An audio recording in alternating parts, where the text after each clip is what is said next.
l'abolition est inscrite dans la Constitution, titre 8, article 6, on a aboli la peine de mort, et jamais on n'a autant tué. Jamais. Car tout à l'heure on a dit un enfant sur 4, je pense qu'il faut multiplier ça par 4 ou 5 avec la contraception, qui est de plus en plus souvent abortif. C'est beaucoup plus que ce qu'on nous dit, beaucoup, beaucoup plus. Donc jamais on a autant tué. Nous allons vers un gouffre. Jamais on n'a autant tué, jamais. Tout à l'heure, je ne sais pas si vous avez remarqué, mais il est question de milliards. Avant, il y avait des morts par millions, le communisme, je ne sais pas, le paludisme, enfin, toute espèce de fléau qui touche le monde, faisait des morts par millions, par centaines de milliers, par millions. Maintenant, il faut chiffrer par milliards. Et ça, l'avortement, se compte par milliards. Puisque,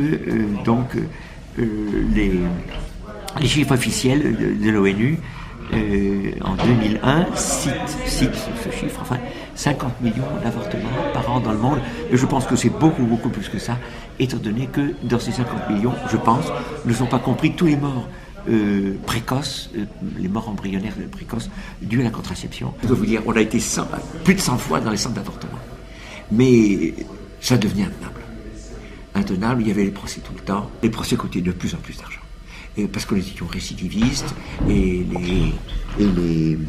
l'État alourdissait, et puis évidemment la CGT, le planning, et tous les états. Ça coûtait combien? Eh bien, je peux vous dire, à Lille, à Rennes, le plus 210 000 francs, à l'époque c'était les francs, 210 000 francs à Rennes, 170 000 à Caen, 110 000 à Versailles, enfin ce sont les chiffres dont je me souviens.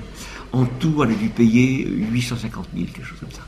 La Trêve de Dieu, qui faisait les mêmes choses que nous, ils ont commencé après nous. Ils ont commencé en octobre 88. Nous, on a commencé le 10 janvier 87. Mais eux ont été taxés davantage, 1 million. Les gens du planning familial, par exemple, ils disent que vous êtes des catholiques intégristes. Oui.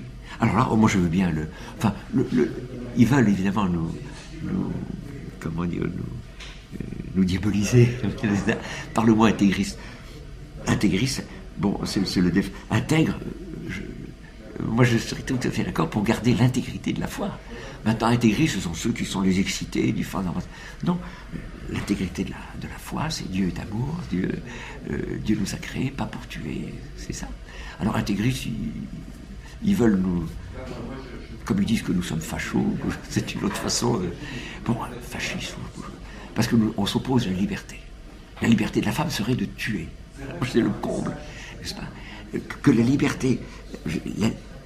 liberté s'arrête à partir du moment où il n'y a plus de vérité. Nicolas Sarkozy parle de civilisation. Je suis persuadé qu'il entend une civilisation type mondialiste, où la culture de mort est admise, bien entendu. Je lui ai écrit une lettre, je lui ai dit, monsieur le Président, vous dites le président de tous les Français, est-ce qu'on peut vraiment attacher une signification profonde à ce mot, parce qu'il y a des petits Français qui ne verront jamais le jour. Est-ce que vous serez vous aussi un président de la culture de mort? Je pensais à Chirac par derrière, évidemment, puis à Giscard d'Estaing, puis Mitterrand, tous ceux qui ont précédé, n'est-ce pas? Évidemment qui avaient installé ça. Et alors, serez-vous vous aussi un président de la culture de mort et du benevolent genocide? Parce que les Anglais parlent de benevolent genocide. C'est-à-dire que l'humanité cherche à... Alors, il s'agit d'un complot, je ne sais pas si vous avez entendu, j'en suis absolument persuadé.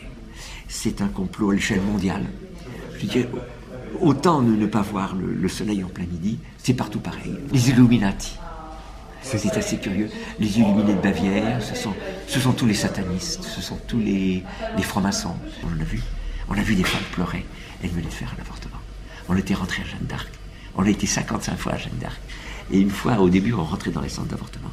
On était 20-25 dans le hall, qui était un peu sous-baissé. Et arrive une femme, une belle femme, belle, vraiment. Elle avait des cheveux blonds vénitiens, elle avait une robe de chambre, les cheveux un petit peu en désordre, et une robe de chambre bleue, je me souviens. Et puis elle voit un groupe, elle dit, qu'est-ce que vous faites? Nous sommes contre l'avortement. Contre l'avortement. Je viens d'en faire un. Et elle avait déjà des larmes dans les yeux. Vous savez, l'avortement par respiration, c'est une petite intervention. Ça coûte pas une petite anesthésie, pas grand-chose. Et bon, et alors ça s'essuie à l'accueil, madame, qu'est-ce que vous faites? Vous n'avez rien à faire là, etc. Et voilà, on s'est bien aperçu de là, à ce moment-là, ce que je disais tout à l'heure, c'est que si la loi permet de tuer, elle ne permet pas de s'en consoler. Alors elle a monté l'escalier. Elle était éperdue. Éperdue. On l'a suivie à quelques-uns.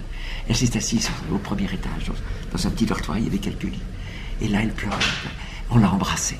C'était pas pour la... on était bouleversés quand même.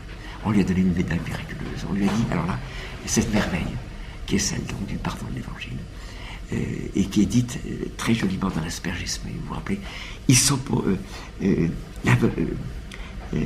super nivem de albabor. Au-dessus de la neige, je serai blanchi.